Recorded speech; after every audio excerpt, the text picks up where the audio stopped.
ایک خوبصورت واقعہ۔ ایک غلام تھا۔ ایک دن وہ کام پر نہ گیا تو اس کے مالک نے سوچا کہ مجھے اس کی تنخواہ میں کچھ اضافہ کر دینا چاہیے تاکہ وہ اور دلجمی سے کام کرے اور آئندہ غائب نہ ہو۔ اگلے دن مالک نے اس کی تنخواہ سے زیادہ پیسے اسے دیے جو اس نے خاموشی سے رکھ لیے، لیکن کچھ دنوں بعد وہ دوبارہ غائب ہوا تو اس کے مالک نے غصے میں آ کر اس کی تنخواہ میں کیا گیا اضافہ ختم کر دیا اور اس کو پہلے والی تنخواہ ہی دی۔ غلام نے اب بھی خاموشی سے قبول کر لیا تو مالک نے کہا، جب میں نے اضافہ کیا تو تم خاموشی سے رہے اور جب میں نے کمی کی پھر بھی خاموش ہو کیوں؟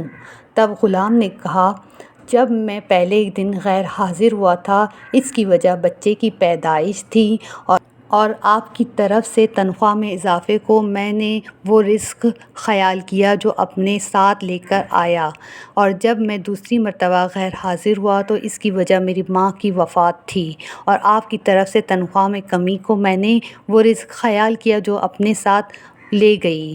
پھر وہ اس رزق کی خاطر کیوں پریشان ہوں جس کا ذمہ خود اللہ نے اٹھایا ہوا ہو۔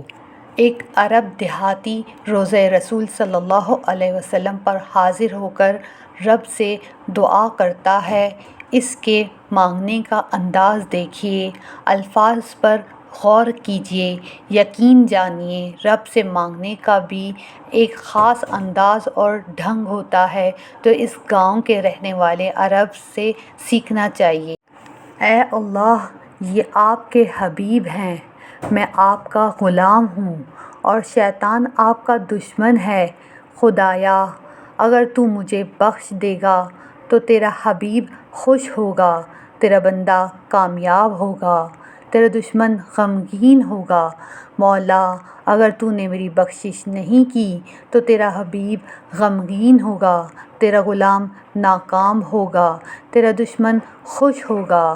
الہی، تیری شان اس سے بڑی ہے، تو اپنے حبیب کو غمگین کر دے، اپنے بندے کو ناکام اور اپنے دشمن کو خوش کر دے۔ میرے پروردگار، لوگ اپنے فوت شدہ رشتہ داروں کے ایصال ثواب کے لیے غلاموں کو آزاد کرتے ہیں اور یہ تیرے حبیب تمام جہانوں کے سردار محمد رسول اللہ صلی اللہ علیہ وسلم کی قبر ہے، بس مجھ غلام کو جہنم کی آگ سے آزاد فرما دے۔ آمین۔ اللہ پاک ہم سب کو اس طریقے سے دعا مانگنا نصیب کرے۔ آمین۔ اگر آپ کو یہ ویڈیو اچھی لگے تو اس ویڈیو کو لائک، شیئر اور اس چینل کو سبسکرائب کیجیے۔ شکریہ۔